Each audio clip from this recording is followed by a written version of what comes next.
जैसा कि हमने पहले पढ़ चुके हैं कि आपके साइंस 10th में हम साइंस का फर्स्ट चैप्टर पढ़ रहे हैं, जिसमें रासायनिक अभिक्रिया एवं समीकरण पढ़े। तो इसमें हमने समीकरण संतुलित करना सीख लिया है, रासायनिक समीकरण के प्रकार हमने पढ़ लिए थे। आज हमको उनके प्रकार, जैसे मुख्य रूप से हमने 2 प्रकार पढ़े थे। कौन कौन से? आपके भौतिक अर्थात आपकी रासायनिक अभिक्रिया के अंतर्गत कितने प्रकार की होती है? 2 प्रकार की होती हैं। कौन कौन सी? उत्क्रमणीय अभिक्रिया और अनुत्क्रमणीय अभिक्रिया। अब आज हमको पढ़ना उनके कुछ और प्रकार के बारे में पढ़ना है। तो देखिए, जैसे आज हमको पढ़ना है रासायनिक अभिक्रिया के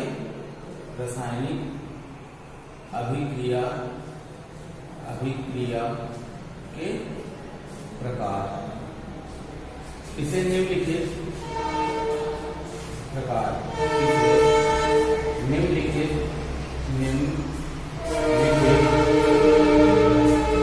इसे निम्नलिखित भागों में विभक्त किया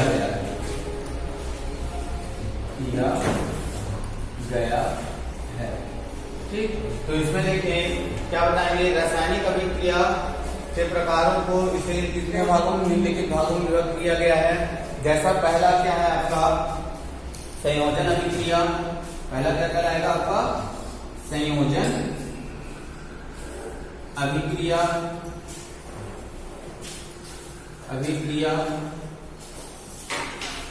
दूसरा क्या है आपका? संयोजन के बाद क्या बताएंगे? आपका विस्थापन अभिक्रिया।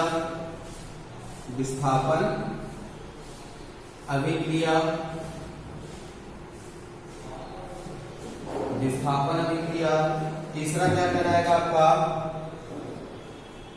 उपचयन एवं अपचयन अभिक्रिया। यह हमको पढ़नी है। और लास्ट में हमको पढ़ना है दूसरा टॉपिक आपका विकृति गंधिता। क्या पढ़नी है?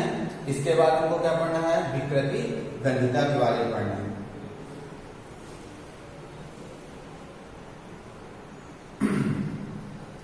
विकृति गंधिता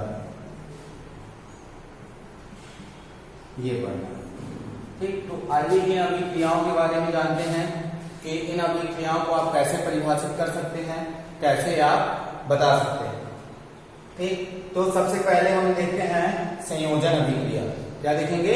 संयोजन अभिक्रिया। कि संयोजन अभिक्रिया किसे कहते हैं? तो देखो, इसमें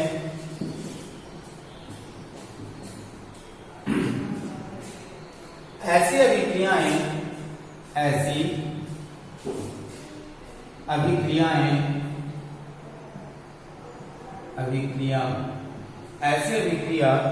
जिसमें 2 या 2 से अधिक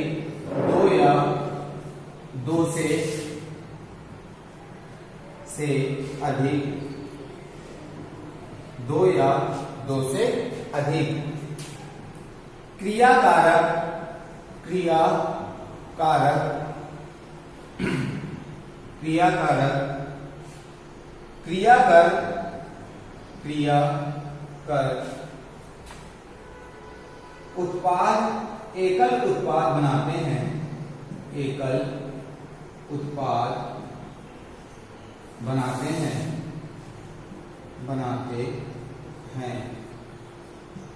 उन्हें संयोजन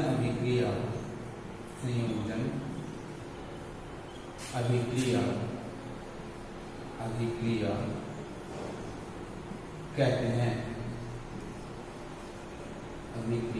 कहते हैं। तो देखिए बच्चों, क्या बताएंगे? संयोजन अभिक्रिया ऐसी अभिक्रिया जिसमें 2 या 2 से अधिक, मतलब 2 या 2 से अधिक हम क्या लें? क्रियाकारक लें, जो आप जिनकी क्रिया करा करके एक नया उत्पाद बनेगा। एकल उत्पाद का निर्माण होता है, उसे हम क्या कहते हैं? संयोजन अभिक्रिया कहते हैं। इसमें कुछ मात्रा में क्या होती है? ऊष्मा भी उत्पन्न होती है। तो इसकी भी हम परिभाषा पढ़ेंगे। तो देखिए, जैसे इसके उदाहरण क्या बताएंगे?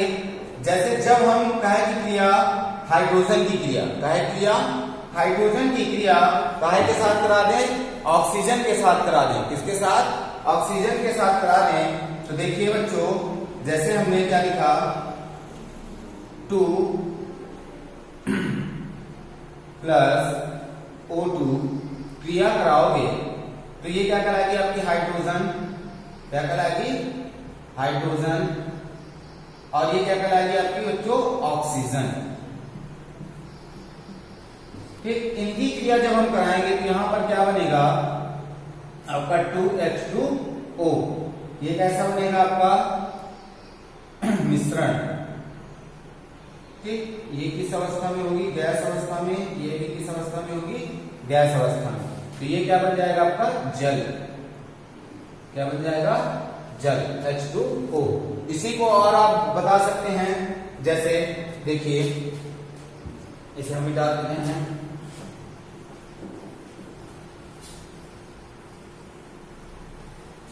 जैसे आपका N2 नाइट्रोजन + 3H2 क्रिया कराओगे तो क्रिया कराएंगे तो यहां पर क्या बन जाएगा आपका NH3, 2NH3।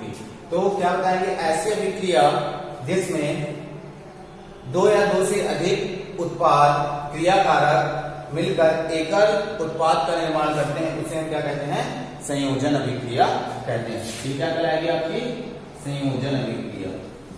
ठीक, इसी प्रकार और आप दर्शा सकते हैं, जैसे हमने H2 + 1/2 O2 क्रिया कराओगे तो यहां पर क्या बनेगा आपका H2O, ये काय का बन जाएगा, जल का मॉलिक्यूल बन जाएगा, और ये काय का बन जाएगा आपका NH3 अमोनिया।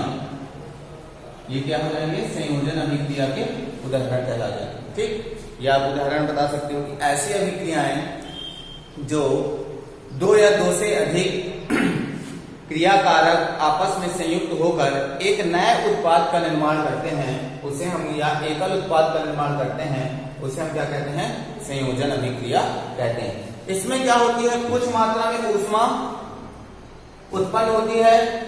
तो जैसे ऊष्मा उत्पन्न होने के लिए हम क्या कहेंगे, तो देखिए इसमें,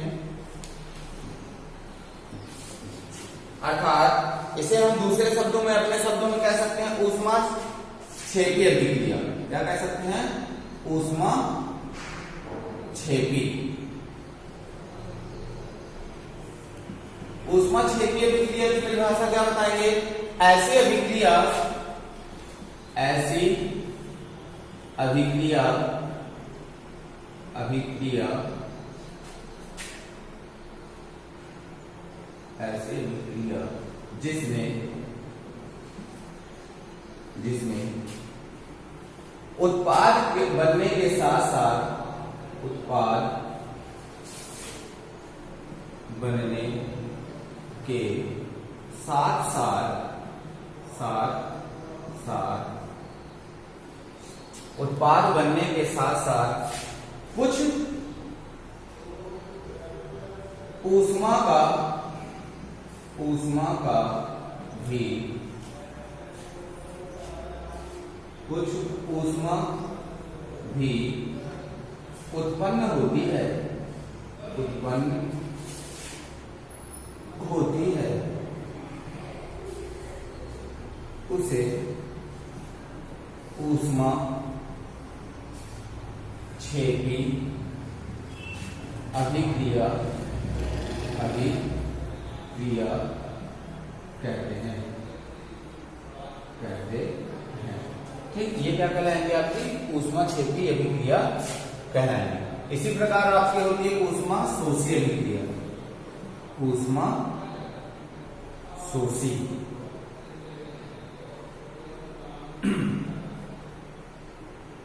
ऊष्मा शोषी अभिक्रिया, इसकी परिभाषा क्या बताएंगे, ऐसी अभिक्रिया, ऐसी अभिक्रिया, अभिक्रिया जिसमें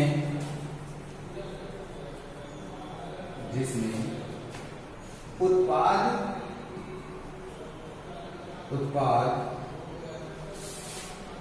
बनाने के लिए कुछ बाह्य ऊष्मा दी जाती है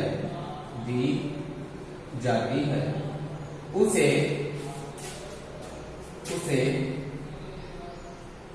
ऊष्मा शोषी अभिक्रिया कहते हैं। उसे ऊष्मा शोषी अभिक्रिया कहते हैं। ठीक, बन जाएगा। अब देखिए, आइए इनके हम समीकरण देखते हैं। इनको किसी समीकरण से जैसे ऊष्मा क्षेपीय अभिक्रिया का देखते हैं।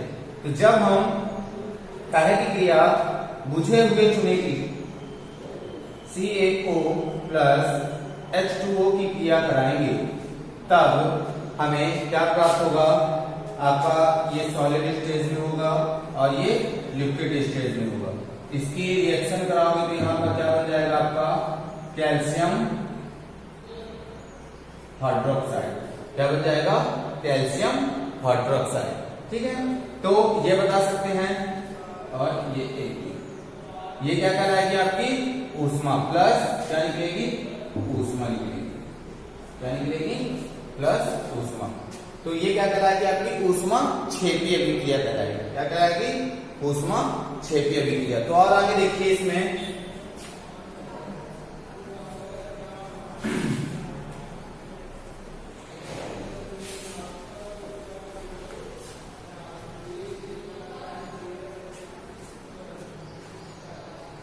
तो देखिए, जैसे ऊष्मा क्षेपीय का हमने उदाहरण पढ़ा, अब हमको और कुछ उदाहरण देखते हैं। जैसे हमारा N2 प्लस 3H2 क्रिया कराओगे तो यहाँ पर क्या बनेगा? आपका NH3। तो यहाँ पर आपको दर्शा दीजिए किसकी उपस्थिति में? मॉलिब्डेनम या उत्प्रेरक की उपस्थिति में। किसकी उपस्थिति में? उत्प्रेरक की उपस्थिति में। उत्प्रेरक या फिर मॉलिब्डेनम बस लिखा रहने दीजिए। यहाँ पर प्लस क्या हो जाएगी? ऊष्मा निकलेगी। क्या निकलेगी?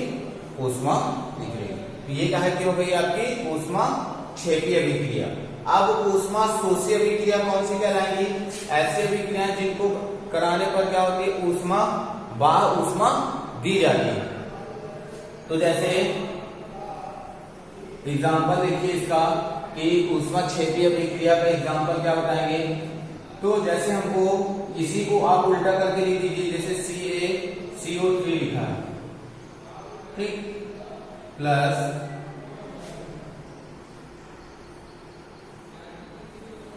आपको इसी को ले लीजिए 2NH3।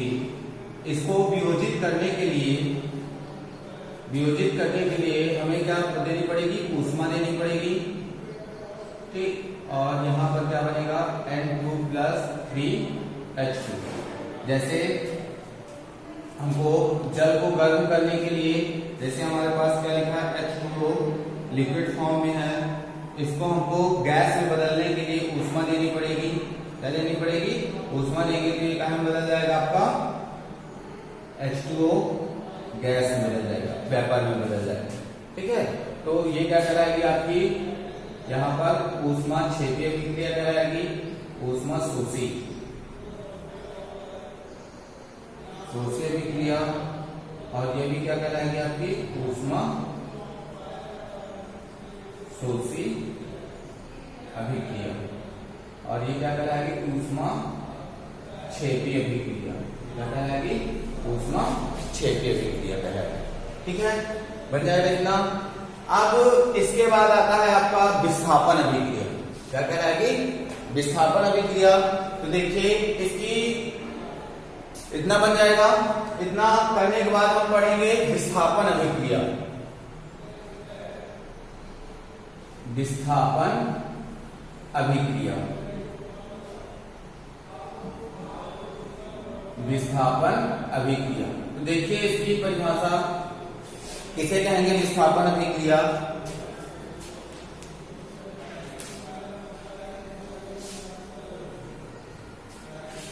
ऐसी अभिक्रिया ऐसी अभिक्रिया जिसमें किसी एक क्रिया कारक के कुछ अणु दूसरे क्रिया कारक के साथ जुड़कर एक नए उत्पाद का निर्माण करते हैं, उसे हम क्या कहते हैं? विस्थापन अभिक्रिया कहते हैं। जैसे अर्थात ऐसी अभिक्रिया जिसमें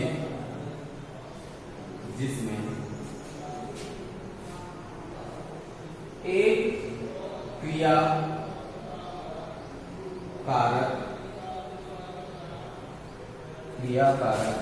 के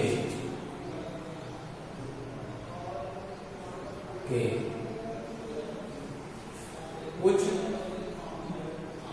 अणु दूसरे क्रिया कारक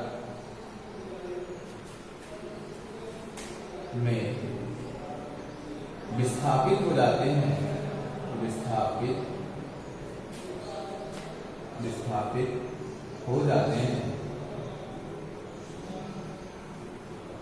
विस्थापित हो जाते हैं तथा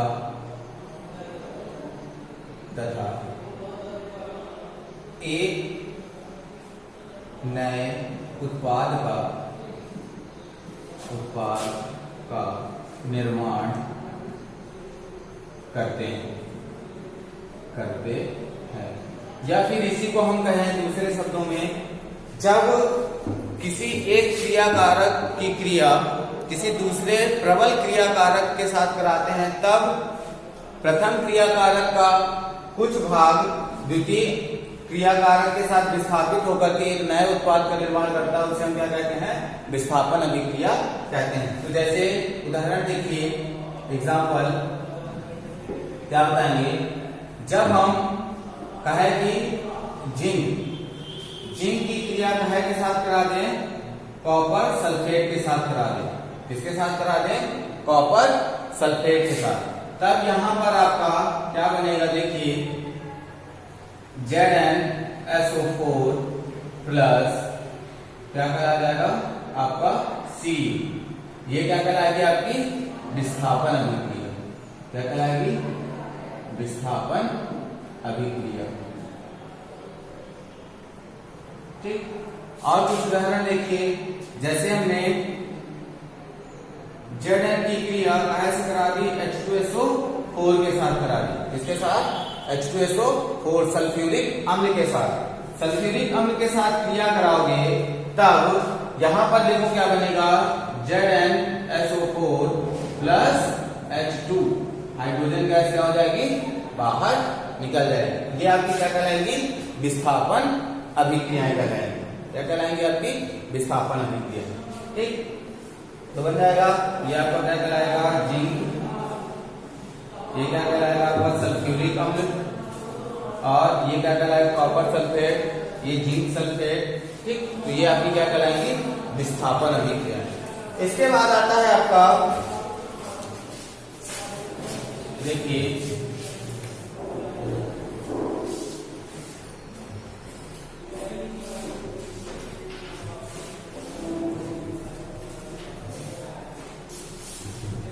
अपचयन और उपचयन।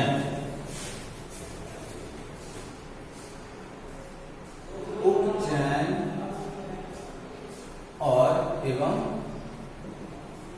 अपचयन, ये आपकी दो अभिक्रियाएं हमको पढ़ना है। ठीक है, किसके बारे में पढ़ना है? अपचयन और उपचयन के बारे में। इनकी परिभाषाएं हमको पढ़नी है। इनकी परिभाषाएं क्या बताएंगे?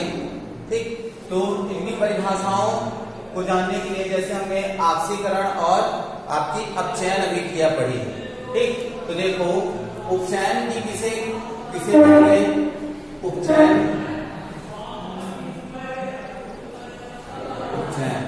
ऐसी अभिक्रिया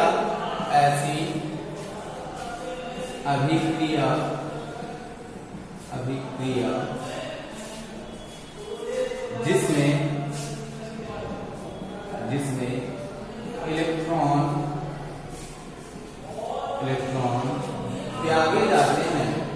त्यागे जाते हैं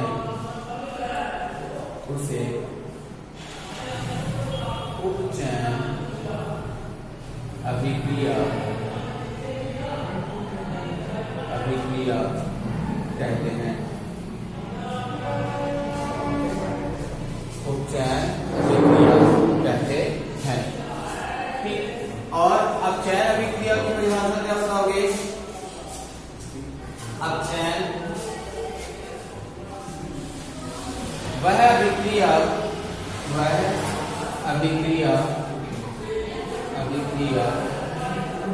जिसमें इलेक्ट्रॉन ग्रहण किए जाते हैं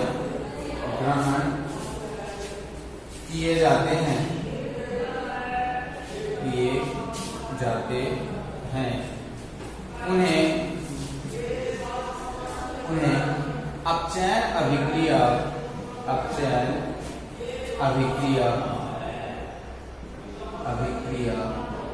कहते हैं।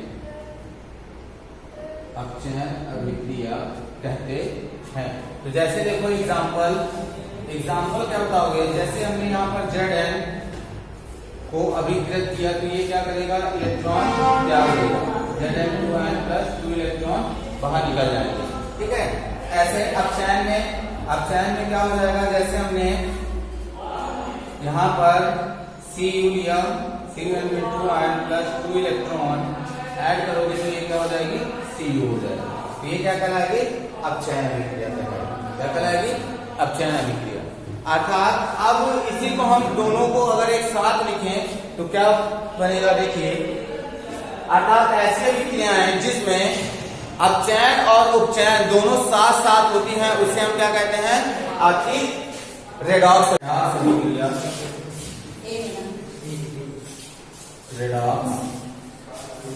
अभिक्रिया।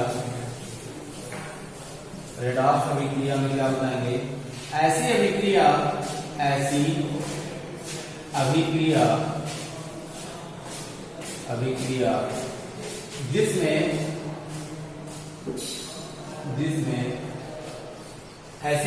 जिसमें अपचयन व उपचयन दोनों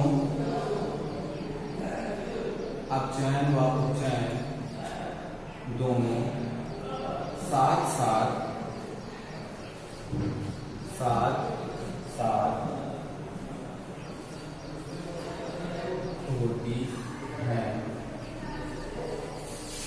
उन्हें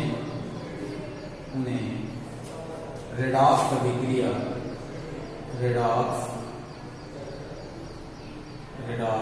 अभिक्रिया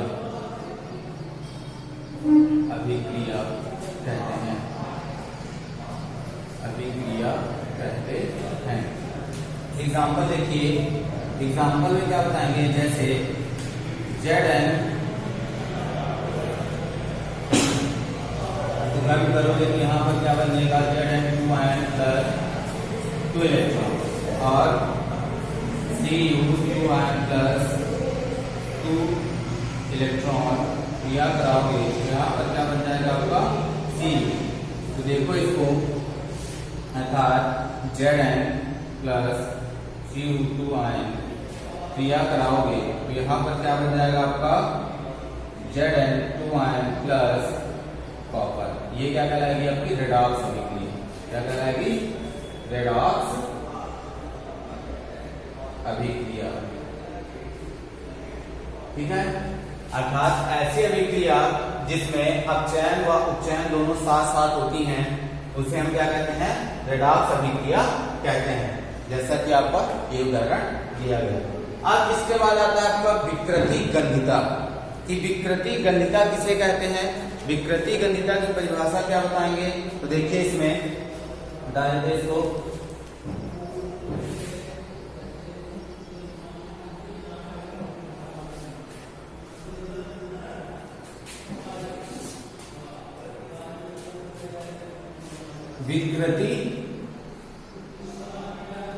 विकृति गंधिता विकृति गंधिता का अर्थ क्या होता है? विकृति गंधिता मतलब विकृति का अर्थ होता है उस किसी भी पदार्थ में क्या होना, खराबी उत्पन्न होना। क्या कहलाएगा आपका? विकृति कहलाएगी। गंधिता मतलब उसमें गंध आ जाना, सुगंध मतलब उसमें दुर्गंध आ जाना, ठीक है, वो क्या कहलाएगी? आपकी विकृति गंधिता कहलाएगी। अर्थात किसी भी खाद्य पदार्थ में, किसी भी, क्या बताओगे, किसी भी खाद्य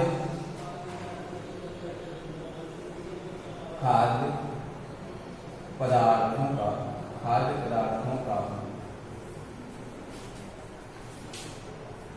स्वाद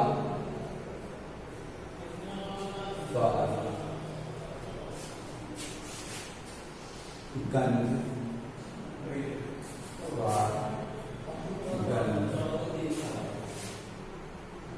तथा उसकी गुणवत्ता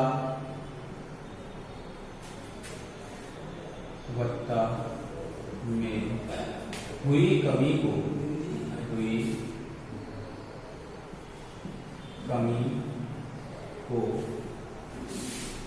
विकृति गंधिता कहते हैं। विकृति गंधिता कहते हैं। यदि कहते हैं, या फिर और दूसरे शब्दों में अगर हम कहें कि विकृति गंधिता किसे कहेंगे? किसी भी खाद्य पदार्थ के स्वाद व गंध, खाद्य पदार्थों के स्वाद व गंध तथा उसकी गुणवत्ता में हुई कमी को हम क्या कहते हैं? विकृति गंधिता कहते हैं। या फिर दूसरे शब्दों में किसी भी खाद्य पदार्थ का या किसी भी खाद्य पदार्थ का नष्ट होना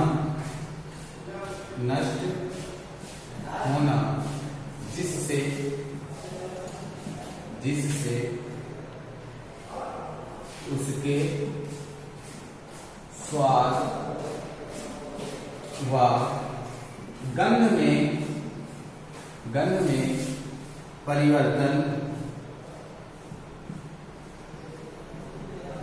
होता है, उसे विकृति गंधिता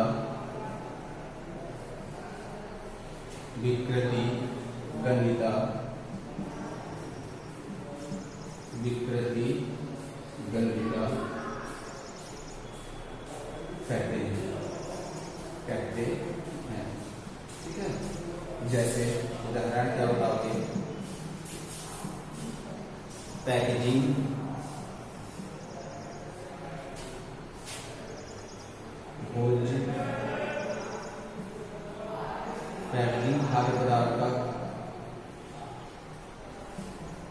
खाद्य पदार्थ का नष्ट होना। ठीक है, तो जो आपके पैकेजिंग के सामान आते हैं तो देखो हर एक पदार्थ में क्या होती है? एक डेट लिखी होती है, उसकी एक लिमिट लिखी होती है कि वो उतने समय के पश्चात क्या हो जाएगा? नष्ट हो जाएगा, खराब हो जाएगा। इसलिए उसमें आप बता सकते हो कि वह प्रक्रिया जिसमें किसी भी भोज्य पदार्थ का या पैकेजिंग के सामान का क्या होना, उसके स्वाद व गंध में परिवर्तन हो जाना, जो खाने योग्य ना हो सके, तो वो क्या कहलाता है? आपकी विकृति गंधिता कहलाएगी। ठीक, तो बन जाएगा इतना बच्चों, ये आपका चैप्टर क्लोज हुआ। ठीक, आज से हमारा विज्ञान का फर्स्ट चैप्टर कंप्लीट हो जाएगा। अब इसमें जो भी आपको नहीं समझ में आया होगा, जो भी नहीं बना होगा, आपको व्हाट्सएप नंबर आपका हमारा है, उसमें आपको कमेंट करके पूछ सकते हैं, या फिर आपकी वीडियो के नीचे कमेंट बॉक्स में आप कमेंट करके पूछ सकते हैं। उसका आंसर आपको उचित समय के अंतराल में दिया जाएगा।